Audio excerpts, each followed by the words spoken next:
ಬನ್ನಿ ಬನ್ನಿ ಮಾತಾಡ್ಬಿಡಿ.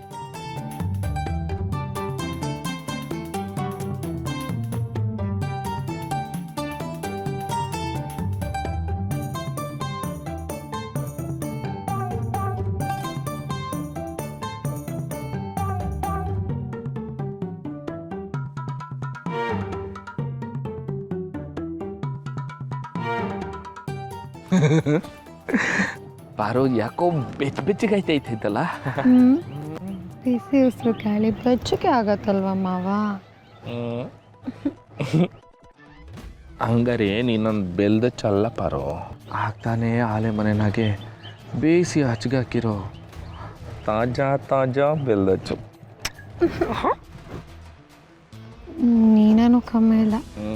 ಓಟಕ್ಕೆ ಅಂತ ವರ್ಷ ಪೂರ್ತಿ ಕಸರತ್ತು ಮಾಡಿ ಅಲಂಕಾರ ಮಾಡ್ಕೊಂಡು ಕೂತ್ಕೊಂಡಿರೋ ಕೂಲಿ ಊರ್ ಕೂಲಿಗೆ ನೀನು.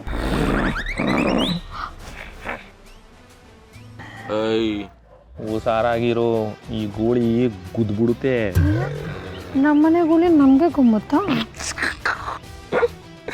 ಅಯ್ಯೋ ಪಾರು, ನಾಚಿಕೆ ಐತೈತಲ್ಲ ಪಾರು. ಅಯ್ಯೋ ನಾವು ಮೂರ್ನವ್ರು ಯಾರ ನೋಡ್ಬಿಟ್ರೆ ಶಿವಣ್ಣ ಒಳ್ಳೆ ಮಕ್ಳು ಆಡಂಗ ಆಡ್ತಾನೆ ಅನ್ಕೊಂಡ್ಬಿಡ್ತಾರಲ್ಲ. ನೀನಿನ್ನೂ ಮಗುನ ಗೊತ್ತಿಲ್ಲ ಅಷ್ಟೇ. ನಂಗೆ ಗೊತ್ತ. ನಾನು ಊರಿಗೆಲ್ಲ ಗೂಳಿ ಮತ್ತು ನನಗೆ ಕೋಳಿ.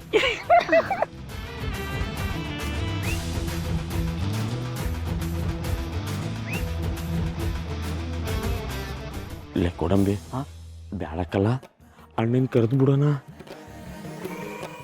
ಇಲ್ಲಾಂದ್ರೆ ಬೆಡ್ಡು ವಿಷಯ ಎಲ್ಲ ಊರಿಗೆಲ್ಲ ಗೊತ್ತಾಗಬೇಕಲ್ಲ. ಸಂಕಿಲ್ಲ ಮೊದಲೇ ಶಿವ ನಾವು ಡಿಸ್ಟರ್ಬ್ ಮಾಡಿಬಿಟ್ರೆ ಶಿವ ಮೂರನೇ ಕಣ್ಣು ಬಿಡಕ್ಕಿಲ್ವೇ? ಗೊರಕೆ ಆದ್ರೂ ಒಳ್ಳೆ ರವಿಚಂದ್ರನ್ ಪಿಕ್ಚರ್ ನೋಡ್ದಂಗೆ ಆಗತ್ತೇಕಲ್ಲ. ಬ್ಯಾಡ ಅಂತ ಹೇಳ್ತಿದ್ದೀನಿ, ಆದ್ರೂ ಮಜಾ ಆಯ್ತ. ಡಿಂಗು ಡಾಂಗು ಡಿಂಗು.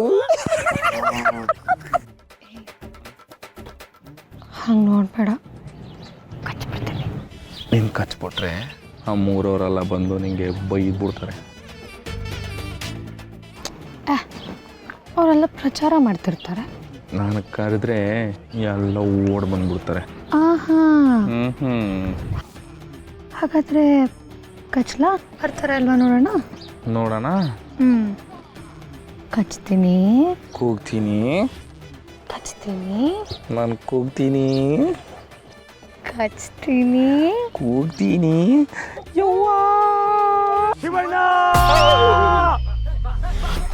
ಶಿವಣ್ಣ, ನೀನ್ ಕರ್ದೇಟ್ಗೆ ನಾವು ಓಡ್ ಬಂದು ಇಷ್ಟೊಂದು ಜನ ಇಲ್ಲಿ. ಈಗಲ್ಲ, ನಾವು ಆಗ್ಲೇ ಬಂದು ಅತ್ತಿಗೆ. ಅಯ್ಯಯ್ಯೋ, ಇವ್ರ ಮನೆ ಕೈ ಹೋಗಿ ಎಲ್ಲ ಕೇಳಿಸ್ಕೊಂಡ್ಬಿಟ್ಟವ್ರೆ ಪಾಪಾರು. ಶಿವಣ್ಣ ಅದ್ಗೆ